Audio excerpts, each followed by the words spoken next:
at det ikke løber over, når I laver filtrering. Men sørg også for at have en forholdsvis høj væskestand. For det er jo trykket i trakten, der presser væsken igennem filteret. Så hvis man bare hælder en lille bitte smule i, så går det ret lang tid før der løber noget igennem. Så man skal på den ene side fylde godt op, på den anden side, hvis man løber over kanten, så kan det sådan set være lige meget. Og igen, det gælder om at være lidt forsigtig med det og holde øje med, hvad man laver, sådan, så det ikke løber over. Ikke?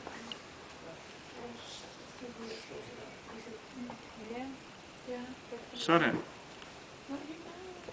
Okay.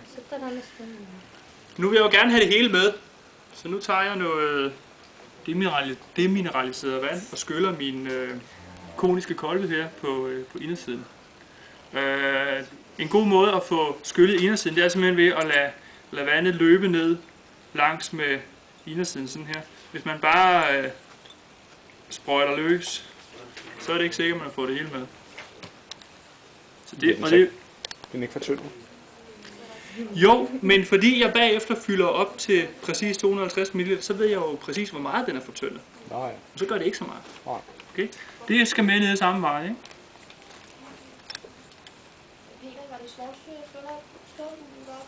Ja.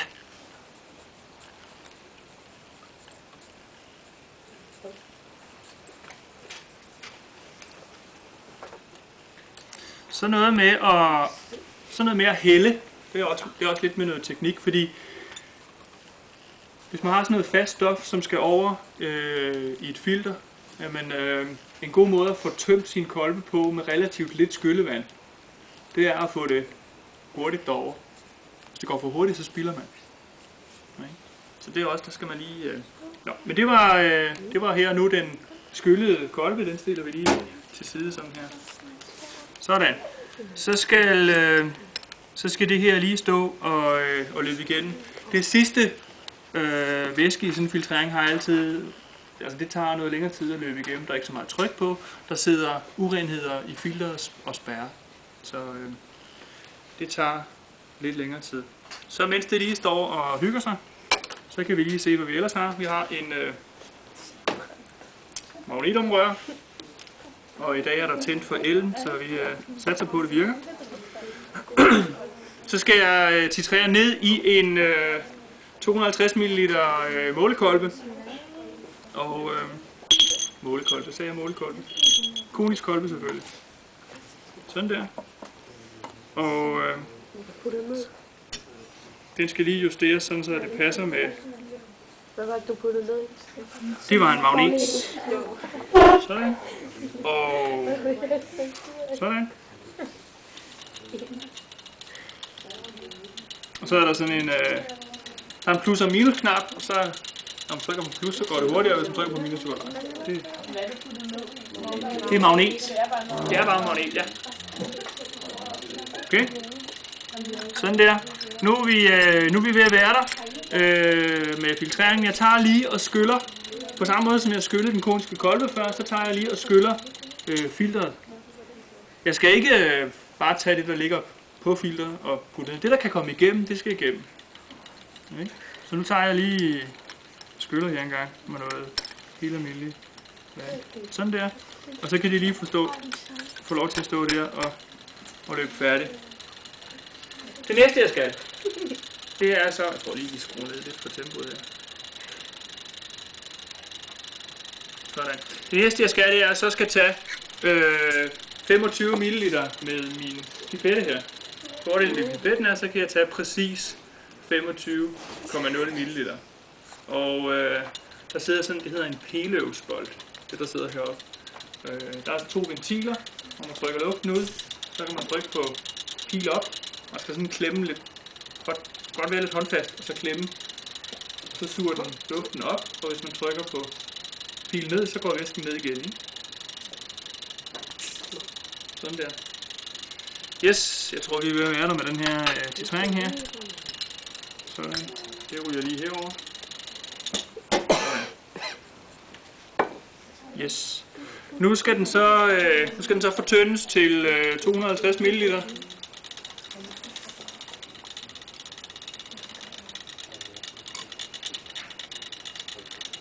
Og det gør jeg med demineraliseret vand. Er det hårdt?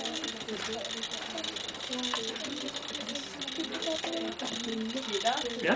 De træer, det er det samme. Hvad? De træer. Nej. Jamen, altså, de træer og kølle. Eller? Det er ikke noget. Jamen, nu man kan jo sagt filtrere. Ja, jeg har lige filtreret opløsningen gennem et filter. Nu skal jeg så titrere opløsningen for at bestemme koncentrationen. Okay, ja, okay. Yes. Sådan der. Når man laver sådan nogle opløsninger her, også specielt hvis man skal have faste stoffer opløst, så skal man altså lige sørge for, at det er gået i opløsning, inden man fylder helt op. Fordi ellers så får det ikke det rigtige volumen. Og så igen, når man skal se sådan nogle streger her, så er det noget med at komme ned og så kigge lige vandret på. Og så stille og roligt. Man kan eventuelt tage en engangspipette, sådan en plastikpipette, og så lige tage de sidste 5-6 dråber med den. Nu må vi se, om jeg kan ramme stregen sådan nogenlunde.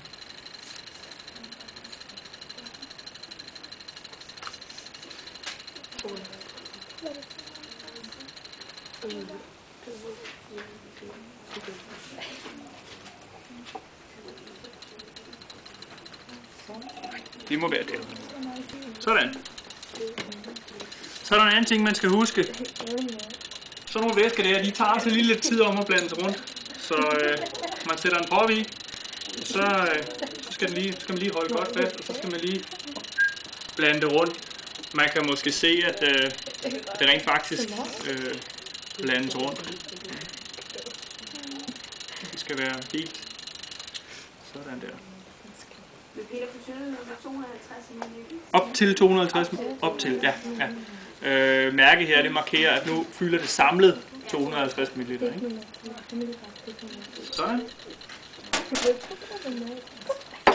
Så tager jeg lige den her ud igen, fordi nu skal jeg så have 25 ml fra min kolbe her over i det, hvor jeg skal titrere.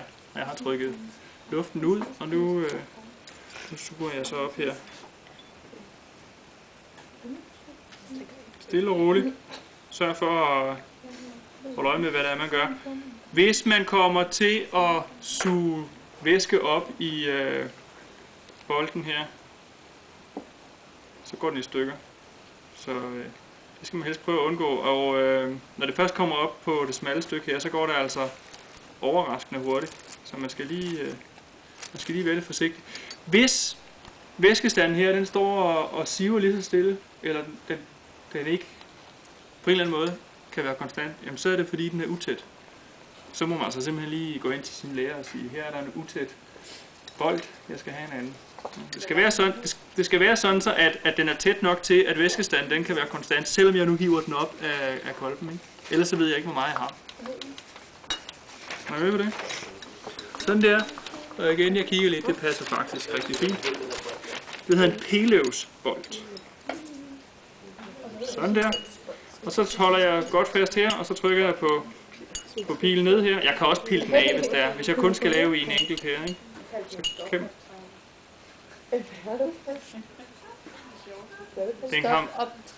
En stofoptrækker. Yes. Så nogle pipetter her, de er lavet til, kan I se, der sidder væske i spidsen her. Og det skal man skal ikke puste. De der 2 dråber, de er altså, det er meningen, de skal sidde der. Det man gør, det er, at man lige rammer lige vandoverfladen en gang, og så gør overfladespænding, at det der nu skal løbe ud, det løber ud. Og så løfter man forsigtigt op, og så har man altså 25,0 ml der. Sådan. Så lægger jeg lige den her op der. Sådan. Og så sætter jeg lige prop i her, og så ryger jeg den til siden. Så har jeg lige ryddet lidt op. Sådan. Godt.